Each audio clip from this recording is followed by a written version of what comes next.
Stand by.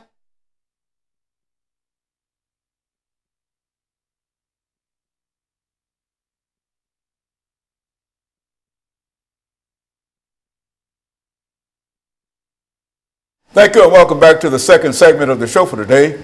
We're talking to Reverend Daniel Hayes and Brother Richard Coeur from John Wesley United Methodist Church, we might add, because I think that both of you play significant roles in terms of your church experiences dealing with these youth and their aspirations and et cetera. And so what we'd like to do now, Brother Coeur, is to have you to start us off by giving us some information in reference to what you have done over the many years in terms of dealing with young people and how some of the things that you do.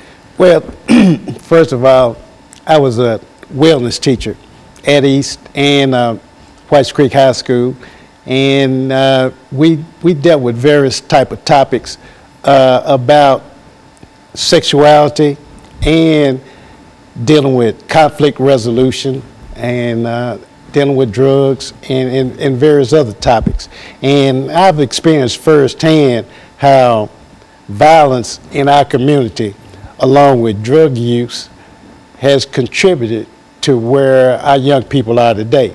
Now, there's a reason for this.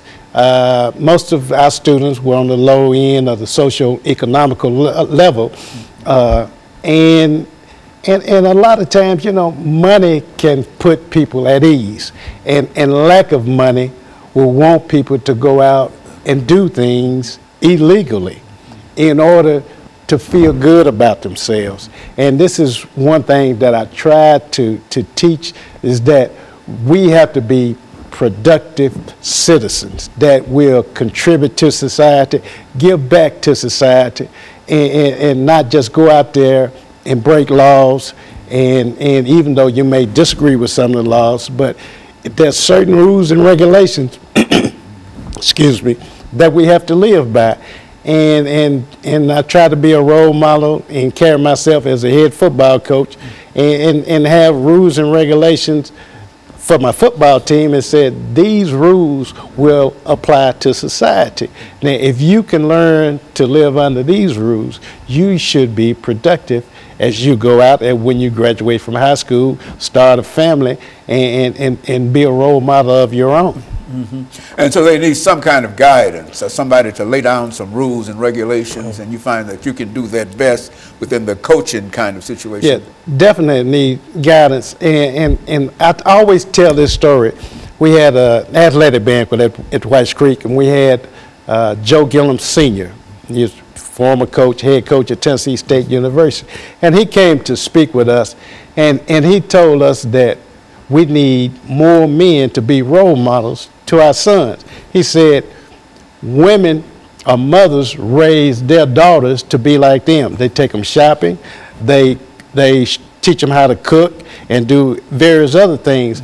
And you don't see our fathers out with the sons in the community, in the mall or going to some type of event, taking part with their sons and showing them how to be responsible, showing them that, it's okay to act this certain way. You don't have to act like your friends down the street. And so we need more men to be the role models for our youth today. Mm-hmm. And Reverend Hayes, I understand that you've had an extensive coaching career. Not only are you involved in the ministry, but you consider yourself a coach, right, in a real sense. And so what, in terms of meeting those challenges, what do you do in terms of talking to young people? Well, one of the things that during my time that I was a Little League coach, baseball and football coach, I was very strict.